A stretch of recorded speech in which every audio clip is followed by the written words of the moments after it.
Fala pessoal, hoje nós vamos tratar da crase e de algumas de suas especificidades, alguns de seus rostos, por assim dizer. Antes de tudo e como ponto de partida, vamos usar a palavra dislalia para explicar um senão que o dicionário Caldas Aulete, que reza a lenda tem o Beixara à frente dele, cometeu. E o erro advém na definição da palavra dislalia, que seria uma concatenação do prefixo dis, aqui, fazendo as vezes de defeito, com o sufixo lalia, que seria pronúncia. Em verbis, a definição é a seguinte: distúrbio na articulação e pronúncia de palavras devido à lesão no órgão fonador. Só que lá no Caldas não há o acento grave nesse devido a. Se é devido a algo, tem, evidentemente, a concatenação, a adjeção, e o que implica, evidentemente, a existência do acento grave. Só lembrando, rememorando, o fato de que crase seria o fenômeno, já vista que emana é oriundo do grego crasis, que faz às vezes, cumpre o papel de fusão ou mistura, uma vez que o acento grave é que seria de fato o acento. A crase é o fenômeno, como bem disse aqui.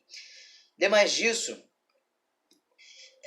pegando o exemplo do verbo ler, que teve em seu nascimento o latim legere, que evoluiu para ler, L-E-E-R, resultando no odierno ler.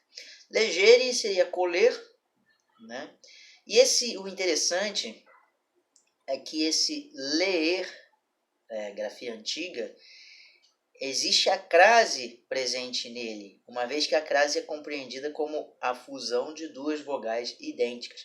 Partindo desse pressuposto, voo tem crase, enjoo tem crase também, indo ao encontro de que a crase não é o acento grave, e sim o fenômeno que unifica, liga, concatena, coaduna duas vogais idênticas.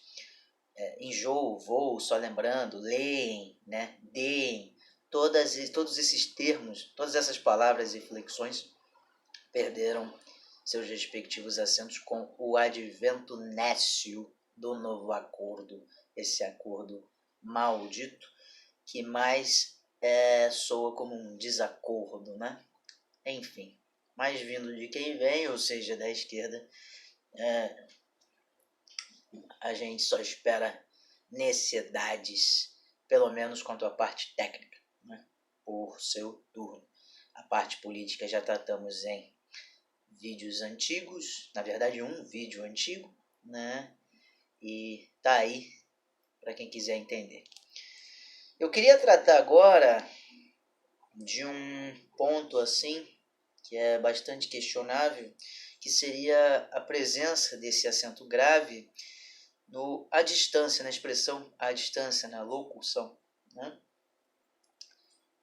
Para passo ipso facto, dizem alguns dicionários, na verdade o Michaelis é o mais incisivo nesse ponto, que a distância só possui acento grave quando ela vier especificada. Por exemplo, fulano percorreu a distância de, 100 metros.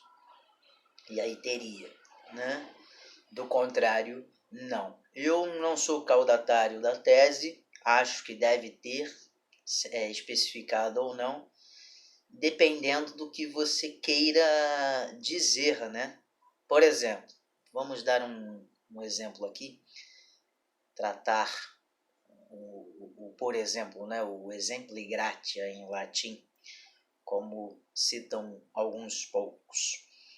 Se eu digo, por exemplo, vou estudar à distância. Sem a crase, sem o fenômeno, né, eu vou estudar literalmente à distância. Com o acento grave, né, com esse fenômeno da crase, eu vou estudar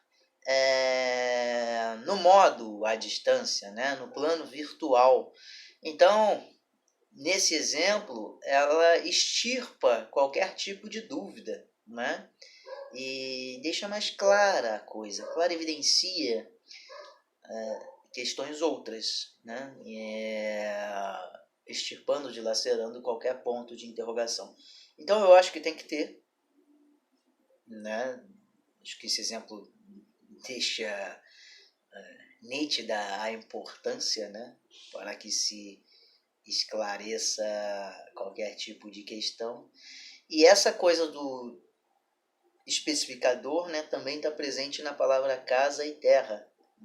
Dizem alguns intelectuais, né, que para haver acento diante da palavra casa ou terra, a casa ou a terra precisa estar especificada. Vou à casa dos meus pais, aí teria, né? Do contrário, não. Enfim, o que eu também acho uma estultice tamanha, né? E você vê que é um crime, né, esse erro do Caldas, uma vez que há toda uma equipe por trás ali, mesmo assim tratam o querido Bechara como um prócer, né, da língua, vamos colocar assim. Prócer até está incutido um pouco o ângulo, né, de homem importante da nação e tal, mas enfim, estou especificando aqui como pseudo-prócer da língua, né? E é isso aí. Um abraço a todos. Papo interessantíssimo aqui. E não fico em cima do muro, não. A distância, para mim, né, se não tiver a composição do sentido literal, tem que vir, sim, né, com o acento grave, porque ocorre o fenômeno da crase, ok? E isso independentemente de qualquer especificador. Aliás, isso é um erro também que muitos cometem, né? Trocar o independentemente por independente. Independente é o adjetivo, fulano é independente. Independentemente seria de maneira independente, né? Isso, apesar, malgrado o fato disso ser como dizia o Nelson Rodrigues, um óbvio ululante, gosto dessa expressão, muita gente comete esse erro, acho que mais das vezes, nem tanto na escrita, né? Acho que na maioria dos casos, na fala propriamente explicitada. Enfim, um abraço a todos, ou melhor, um amplexo a todos, né, que seria um abraço em termos mais, em ambientes, em naturezas mais cultas. Enfim, até a próxima.